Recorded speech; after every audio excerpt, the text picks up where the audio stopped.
Hello, welcome back बच्चों। मैं सुनील पांडे आप सबको अपने इस चैनल पांडे सर की क्लास में बहुत बहुत स्वागत करता हूं। आज हम लोग पढ़ने जा रहे हैं कक्षा शिक्षक सामाजिक आर्थिक एवं राजनीतिक जीवन अध्याय 3 शहरी जीवन यापन के स्वरूप।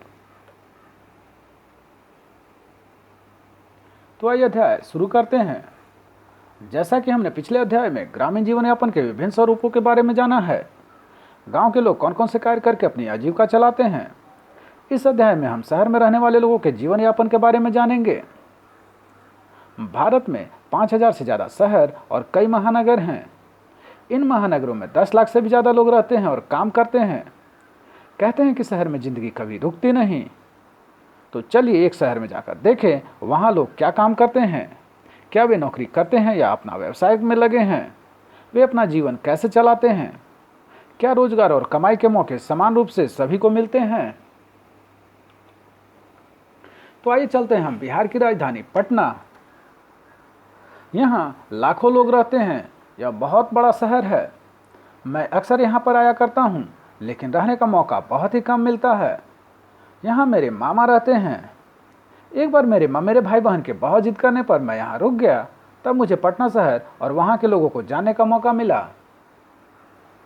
तो आइए देखते हैं फुटपाथ पटरी पर काम करने वाले। हम सुबह ही घर से निकल गए थे। जैसे ही हम मुख्य सड़क की तरफ मुड़े, हमने देखा कि वहाँ काफ़ी चहल पहल थी। सब्जी एवं फल बेचने वाले अपने ठेले पर सब्जी एवं फल सजा रहे थे, तो वहीं सब्जी और फल वाला घर घर बेचने के लिए अपना ठेला लिए जा रहा था। वहीं एक महिला बेचने के लिए टोकरी में कुछ पूजा सामग्री लेकर बैठी थी। सड़क के दूसरी तरफ एक व्यक्ति टेबल पर कई तरह के अखबार रखकर बेच रहा था। कुछ लोग अखबार पढ़ रहे थे तो कुछ लोग खरीद कर ले जा रहे थे। ऑटो रिक्शा स्कूल के बच्चों से ठसाठस भरा हुआ हॉर्न बजाता हुआ गुजर रहा था। पास में एक पेड़ था जिसके निकट एक मंदिर था। पेड़ के नीचे मोची अपने टीन के बक्से से सामान निकाल रहा था। पास में एक नाई अपना काम शुरू कर चुका था। थोड़ी दूर पर एक सैलून था जहां कुछ नौजवान दाढ़ी बनवाने एवं केश कटाने के लिए जा रहे थे। सड़क के किनारे बैठा नाई कम ही पैसे में दाढ़ी बना देता था। सड़क से थोड़ी दूर जाकर एक व्यक्ति ठेला पर तरह तरह के बर्तन जैसे थाली, कटोरा, चाय छन्ना, कप आदि बेच रहा था, जिसे हम लोग प्रायः इस्तेमाल करते हैं। ये सभी लोग स्वरोजगार में लगे हुए हैं। उनको कोई दूसरा व्यक्ति रोजगार नहीं देता है। उन्हें अपना काम स्वयं ही संभालना पड़ता है। वे स्वयं योजना बनाते हैं कि किन किन चीज़ों को बेचे, माल कितना खरीदे, कहाँ से खरीदें, अपनी दुकान कहाँ लगाएं। उनकी दुकानें अस्थायी होती हैं। कभी वे सड़क के किनारे चादर या चटाई बिछाकर दुकान लगा लेते हैं, तो कभी खंभों पर तिरपाल या प्लास्टिक चढ़ाकर दुकान लगाते हैं। ये रोज खरीदते हैं, रोज बेचते हैं। इनकी कमाई कम होती है। इनकी आय मजदूरों जैसी है, पर ये अपना व्यवसाय खुद चलाते हैं। इन सभी व्यापारी को पटरी वाला व्यापारी कहा जाता है। ये व्यापारी सड़कों के किनारे फुटपाथ पर रखकर अपना सामान बेचते हैं। ये अपनी दुकानें ऐसे स्थान पर लगाते हैं जहां खूब भीड़ रहती है। इनके द्वारा बेची जाने वाली वस्तुएं दैनिक उपयोग की होती हैं। ग्राहकों के लिए इनसे सामान खरीदना बहुत आसान होता है, क्योंकि जब भी हम कहीं आते जाते हैं तो प्रायः ये रास्ते के किनारे ही बैठे होते हैं और बिना अधिक समय व्यय किए हम आसानी से मनपसंद सामान खरीद सकते हैं। ठेले वाले जो चीज़ बेचते हैं वे अक्सर घर पर उनके परिवार वाले बनाते हैं। उदाहरण के लिए सड़कों पर गुपचुप, समोसे, चाट, भूंजा आदि। यह ज़्यादातर घर पर ही तैयार किए जाते हैं। इन व्यापारियों के पास कोई सुरक्षा नहीं होती है। पुलिस या नगर निगम वाले इन्हें तंग भी करते हैं। उनको अक्सर दुकान हटाने के लिए कहा जाता है। हमारे देश के शहरी इलाकों में लगभग 1 करोड़ लोग फुटपाथ और ठेलों पर सामान बेचते हैं। बहुत सी जगहों पर इस काम को यातायात और पैदल चलने वाले लोगों के लिए एक रुकावट की तरह देखा जाता है, लेकिन कुछ संस्थाओं के प्रयास से अब इसको सभी के लिए उपयोगी और आजीविका कमाने के अधिकार के रूप में देखा जा रहा है। कानून में बदलाव आने से उनके पास काम करने की जगह होगी और यातायात एवं लोगों का आवागमन भी सहज रूप से हो पाएगा। तो चलते चलते मैं थक गया और मैं बाजार जाने के लिए उस जगह पर आ गया जहां रिक्शे वाले कतार में खड़ा होकर सवारी का इंतजार कर रहे थे। हमने एक रिक्शे वाले को बाजार जाने के लिए तय किया। तो आइए मिलते हैं श्याम नारायण, एक रिक्शा चालक से। गांव से काफ़ी लोग काम की तलाश में शहर आते हैं। उसी में से श्याम नारायण भी एक है। वह भभुआ जिले का कृषक मजदूर है। उसके पास जमीन नहीं है। गांव में सालों भर खेती में मजदूरों की आवश्यकता नहीं होती है। ये फसल की कटाई बुआई के समय गांव में काम करते हैं। इस काम से जो कमाई होती है उससे परिवार का खर्च नहीं चल पाता है। इसलिए जब खेतों में काम नहीं मिलता है तो ये शहर आकर रिक्शा चलाते हैं। यह इनका प्रतिदिन का काम है, किंतु तबीयत खराब होने की स्थिति में कमाई नहीं हो पाती है। ये रैन बसेरा में रात गुजारते हैं। रोज 150 से 200 रुपये इनकी कमाई होती है। अगर इनका अपना रिक्शा नहीं होता है तो ये रिक्शा का भाड़ा प्रतिदिन 30 से 35 रुपये रिक्शा मालिक को देते हैं। प्रतिदिन 60 से 70 रुपये खाने एवं अन्य जरूरतों में खर्च करते हैं। बाकी पैसा ये परिवार के लिए बचा लेते हैं। 20 से 25 दिनों पर एक बार परिवार से मिलने गांव भी चले जाते हैं। इसी पैसे से परिवार का जीवन यापन चलता है। कभी कभी इनके घर की महिलाएं भी मजदूरी करके कुछ कमा लेती हैं। तो आइए अब चलते हैं बाजार में। जब हम बोरिंग रोड बाजार पहुंचे तो दुकानें खुलनी शुरू हुई थी, लेकिन त्यौहार के कारण वहां बहुत भीड़ हो चुकी थी। वहां कपड़े, चप्पल, बर्तन, बिजली के सामान, मिठाई आदि की दुकानों की लंबी कतार थी। हम लोग एक रेडीमेड कपड़े के शोरूम में गए। वहां से कुछ कपड़े लेने थे। यह 3 मंजिला शोरूम था और हर मंजिल पर अलग प्रकार के कपड़े थे। बाजार में ही 1-2 डॉक्टर की क्लिनिक भी थी। वहां भी लोगों की भीड़ थी। तो आइए अब चलते हैं एक बड़ी सी दुकान में। तो मैं अपने मामा जी के साथ एक बड़ी दुकान में पहुंचा और वहां बैठे दुकानदारों से बात करना शुरू किया एवं उसके बारे में जानना चाहा। तो आइए मिलते हैं प्रमोद से, जो कि एक ऐसे ही दुकानदार हैं। तो उन्होंने बताया, पहले मेरे पिताजी व चाचा एक छोटी सी दुकान चलाते थे। रविवार और त्योहारों के अवसर पर मैं अपनी माँ के साथ उनकी मदद करता था। अपनी स्नातक तक की पढ़ाई पूरी करने के बाद मैंने भी काम करना शुरू किया और इस समय मैं अपनी पत्नी अंशु के साथ यह शोरूम चलाता हूँ। तो आइए अब मिलते हैं अंशु से। अंशु ने बताया, हमने कुछ सालों पहले यह शोरूम खोला है। मैं ड्रेस डिजाइनर हूँ।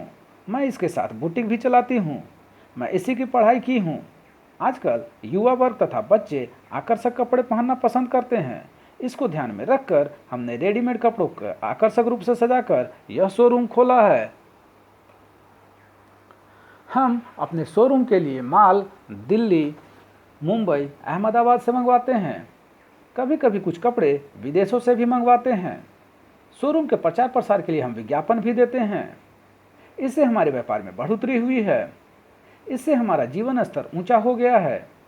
हमने एक कार भी खरीदी है और एक मकान भी बनवाया है जो बाजार से कुछ दूरी पर है।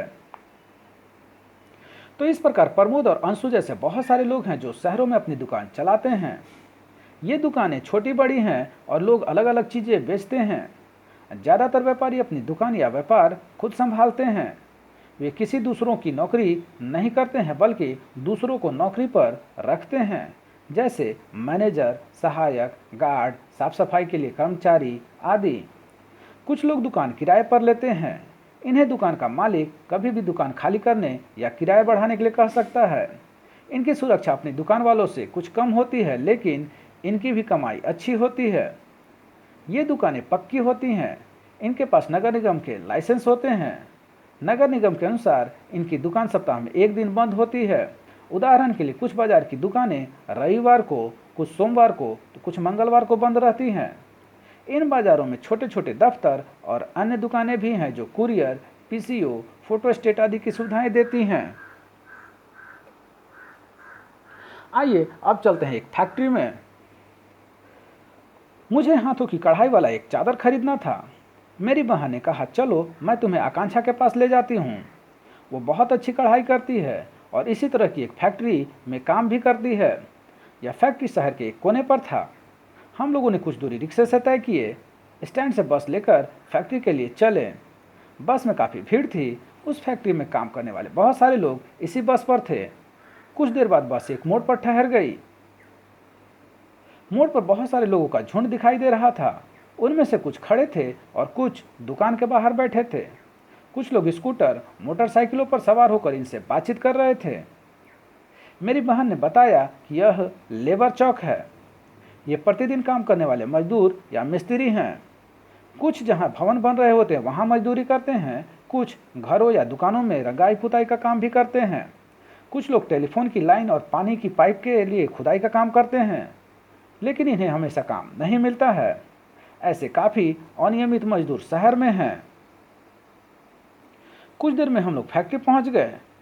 हम फैक्ट्री में घुसे तो हमने पाया कि वहाँ इस काम में बहुत सारे लोग लगे हुए थे। मैंने कभी सोचा भी नहीं था कि इस काम में इतने लोग लगे हुए होंगे। छोटे छोटे काम व्यक्तियों में बटे हुए थे। यहाँ हाथ और मशीन दोनों से यह काम हो रहा था।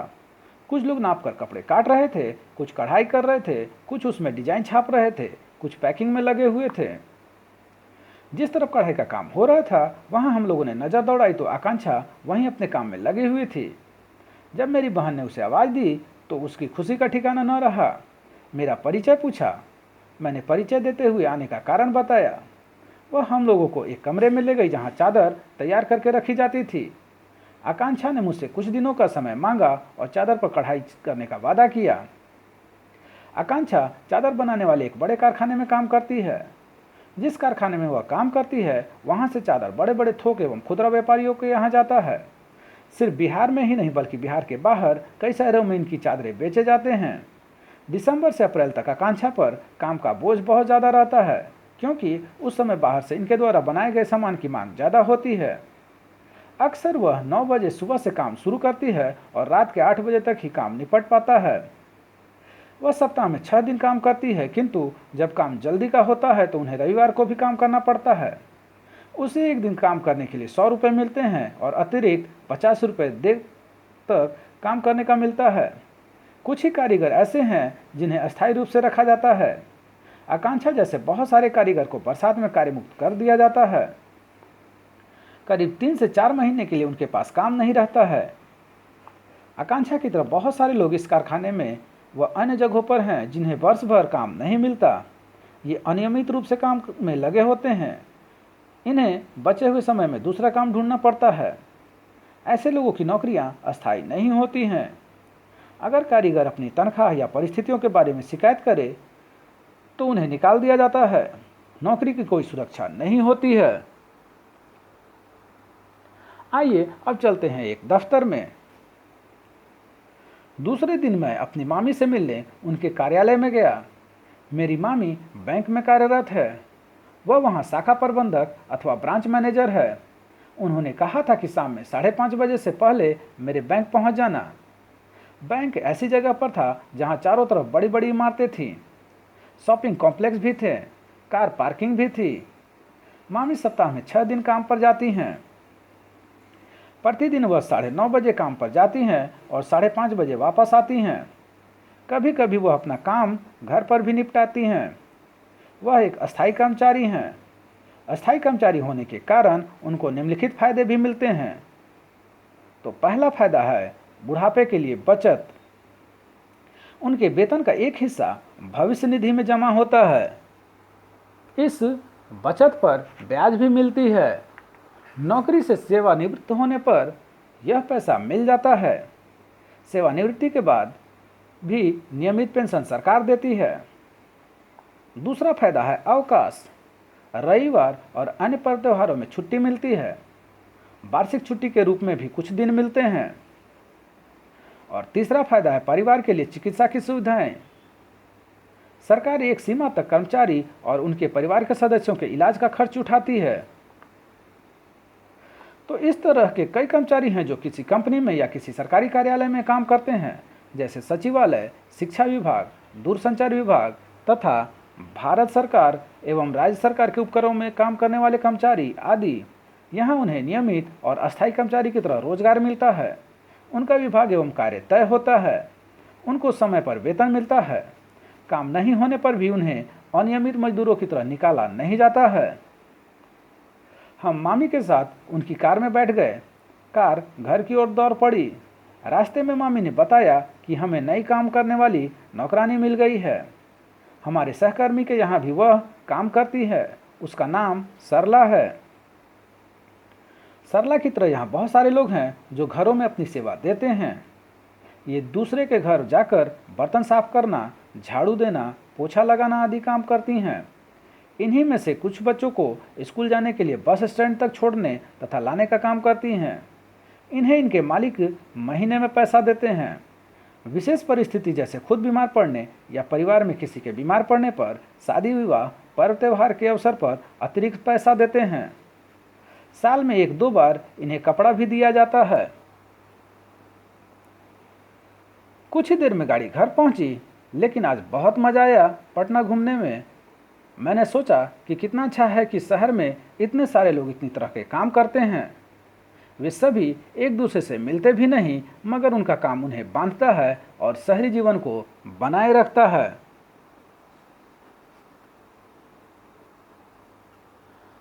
तो आप सबको हमारा यह प्रयास कैसा लगा, हमें ज़रूर कमेंट कर बताएं। हमारे इस चैनल पांडे सर की क्लास को ज़रूर से ज़रूर सब्सक्राइब करें और बेल बटन को दबाएं ताकि आने वाले वीडियो का नोटिफिकेशन आपको मिलता रहे। दूसरों के साथ इसे शेयर करें और हाँ, लाइक करना तो बिल्कुल ना भूलें। आपका लाइक करना ही हमारे मेहनत का फल है। धन्यवाद। Thank you.